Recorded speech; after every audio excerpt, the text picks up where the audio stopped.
Hello, what is up mga ma'am, sir, ma'am? Ako po si Ralph Cifra, isang visual artist from Manila, Philippines. And today, we are going to custom repaint the Marvel Legends Colossus from the 2-pack with Juggernaut. So first, we are going to spray it with number 191 Bosny Flat Clear para meron tayong adhesion layer so that our paints will stick to the surface. So gagamitin din natin yung mga grays para dun sa mga metallic color sa mga arms and legs niya.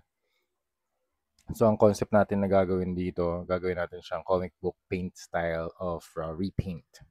So, first is to apply the dark sections, yung mga shadows. So, yung guide natin dito yung mga deepest parts ng muscles, kung saan nagmi-meet yung dalawang flesh of skin or of muscle, or rather muscle. So, yun yung guide natin, yung mga lines ng sculpt. Yun yung mga deepest parts.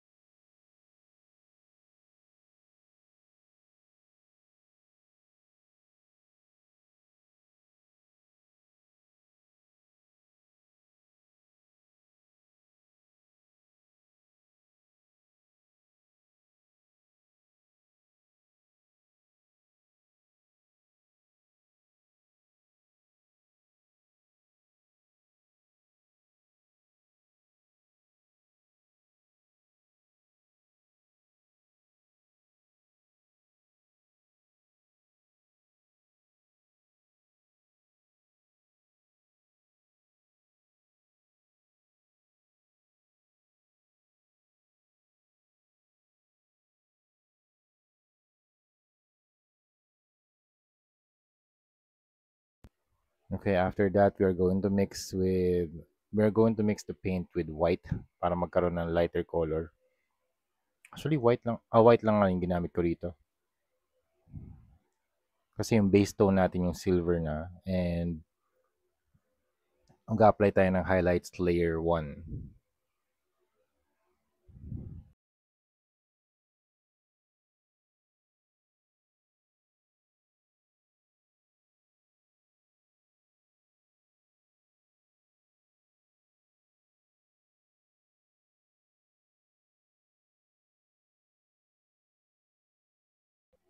Okay, for our reds, we are going to use brick red and a mixture of black.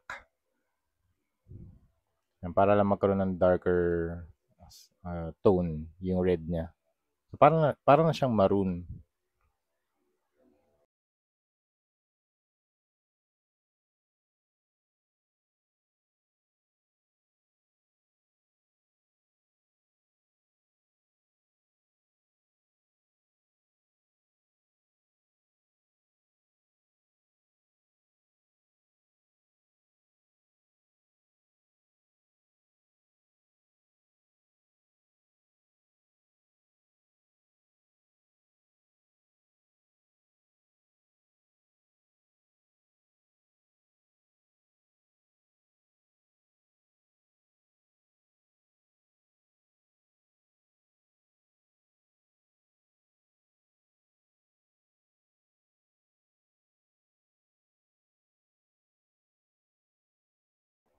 And for the highlights, we are going to use orange, red, and white.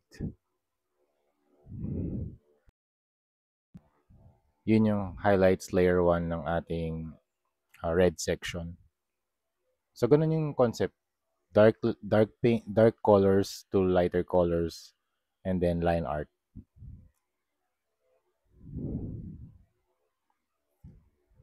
So, yung pressure ng brush ko dito, nag-iiba based dun sa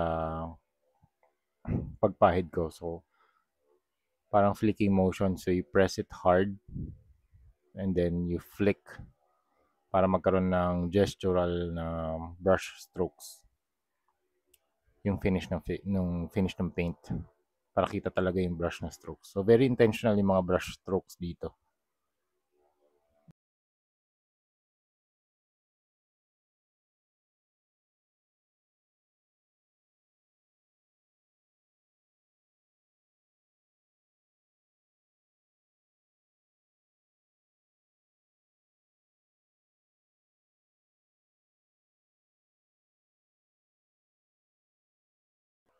And then after that, we are going to use a black acrylic paint from Hero Paints pa rin. Thank you very much, Hero Paints, for sponsoring this video and sa mga custom repaints natin.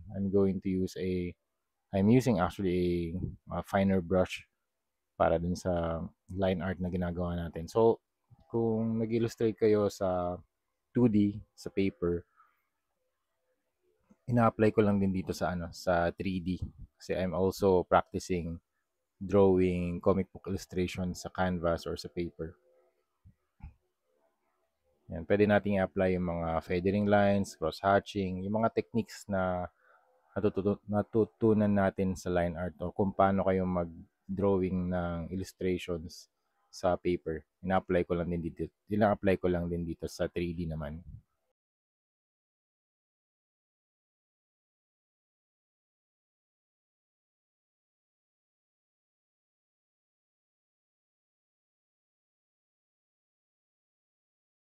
And now, tapos na yung ating Colossus na Marvel Legends na custom repaint na action figure from the Marvel Legends 2-pack with Juggernaut.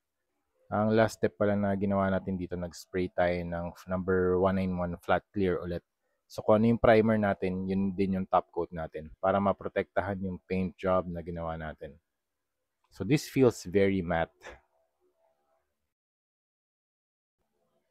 Thank you very much, client, for purchasing this, and pupunta na siya sa USA.